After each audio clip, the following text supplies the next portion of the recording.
The reason I want you to not focus on the result, but focus on the daily routine, the daily diet, and the process is because I went through a transformation, 60-day transformation, where I lost 23 pounds.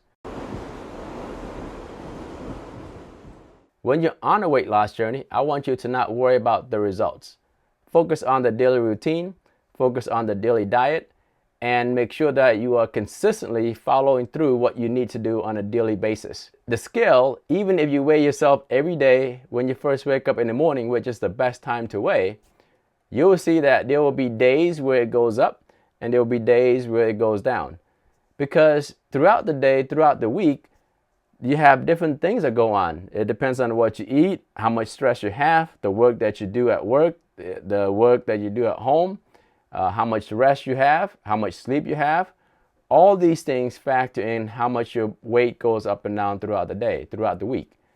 But if you look at it on a Sunday, or you can pick any day of the week, for me, I pick Sunday, but if you look at every Sunday, that is a better barometer of how you are progressing. The reason I want you to not focus on the result, but focus on the daily routine, the daily diet, and the process is because I went through a transformation, 60-day transformation, where I lost 23 pounds. I went from 178.8 pounds down to 153.4 pounds. That's a 13% drop. And I have a playlist up here that walk you through my daily routine, my daily diet, as well as my weekly exercise. Let me show you the daily progress that I track, as well as the weekly process that I track, and the overall summary. So you have a pretty good idea how, if you focus on the result, you may be giving up too soon. So just focus on the process. Without further ado, I'll show you my daily tracker, as well as the weekly tracker, and the end result after the 60-day challenge. When you look at my daily tracker, I started at 76.8 pounds. The first day, I saw the most drop because obviously it's the first time I started OMAD 1 meal a day, so you saw significant improvement there. But days after that, you see minimal changes. But what I want you to focus on is the fluctuation in weights. You see there are days where I didn't make any progress at all. And then I went from 160.2 up to 162 pounds. And then I also have days where I went from 160 to 161.4 and gained another to 161.6.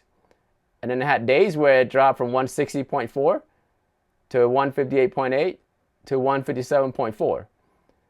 And you see that across the week, I'll have consecutive days where I lost some weight. I have consecutive days where I gained some weight. And it's an up and down roller coaster throughout the week. The reason I track daily is only because I don't count macros. I just want to see how much weight I gain or lost, and based on my activities, based on my food, see if I need to scale back on the food or I need to add more to make sure I'm on the right track. But I don't allow the daily progress to change how I went about my day-to-day activities. But if you step back and look at the weekly progress, start at 176.8. After a week, I went down to 165.8. The drastic drop is mainly due to the water weight loss when I went from 2 meals down to 1 meal a day. But second week after, you see minimal changes. So you'll see I went from 165.8 to 163 to 160 to 159, 158.4. Very minimal changes week by week. After the first week, I dropped 11 pounds. Third week, I dropped 2.8 pounds. The fourth week, I dropped 2.8 pounds. And then the fifth week on, I dropped only minimal weight, 1.2, 0.6, 0.8, 2.8. And the last week, I dropped 2 pounds. On the goal weight, when I first started, I was going only to do 30 days, but it felt so great, I extended to 60 days. And my 30-day challenge, I actually met my goal. The goal is 160. I was below that at 159.4. When I extended the challenge to 60 days, I targeted 150 pounds. I didn't quite make 150, but at 153.4, it still felt great. It was a success. This is why I made a statement in the previous video. Success is not determined by the results, but rather by the positive habits that you have formed and the progress that you have made. Even though I had a target of 150 pounds and I didn't reach the target, I still lost 23 pounds from 176.8 down to 153.4. That is still a 13% drop. And I still feel much better than when I started. So that is a successful 60-day challenge. And if I keep that habit moving forward, I continue to maintain that weight, I continue to stay healthy throughout my 40s and 50s and 60s. Even though I weigh myself daily, I don't allow the ups and downs of the weigh-in to negatively impact my routine.